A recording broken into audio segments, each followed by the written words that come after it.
ప్రభుత్వ ఉద్యోగాలలో పదవుల నియామకాల్లో అందరికీ సమాన అవకాశాలు ఉండాలి, కులం, మతం, లింగం, జన్మస్థానం ఆధారంగా వివక్షత ఉండకూడదు అని ఆర్టికల్ 16(1) చెబుతుంది. కేవలం కులం, జాతి, మతం, లింగం, జన్మస్థానం, నివాసం వంటి కారణాల వల్ల ఎవరిని కూడా ఉద్యోగం నుంచి తిరస్కరించరాదు అని ఆర్టికల్ 16(2) చెబుతుంది. ఆర్టికల్ 16(3) ద్వారా కేవలం కొన్ని ఉద్యోగాలకు మాత్రమే నివాస అర్హత ఉండాలి అని పార్లమెంటు నిర్ణయం తీసుకోవచ్చు.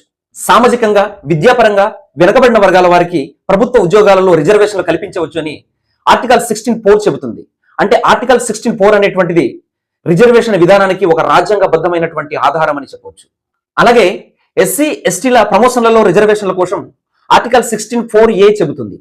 ఇక్కడ ప్రతి ఒక్కరు అర్థం చేసుకోవాల్సింది ఏమిటంటే ఆర్టికల్ 16(4) ద్వారా మనకు జీవో నెంబర్ 3 అనేటువంటిది వచ్చింది. ఆదివాసులకు ప్రత్యేకంగా ఉద్యోగాల్లో రిజర్వేషన్ల కోసం జీవో నెంబర్ 3 వచ్చింది.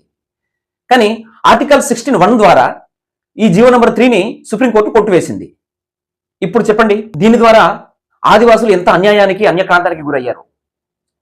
ఇప్పుడు ప్రస్తుతం ఆదివాసీ ఉద్యోగ నియామకాల చట్టం కావాలని ప్రభుత్వానికి కోరుతుంది. ఈ ఆదివాసీ ఉద్యోగ నియామకాల చట్టం కనుక రాకపోతే ఆదివాసుల భవిష్యత్తు అంధకారంగా మారబోతుంది.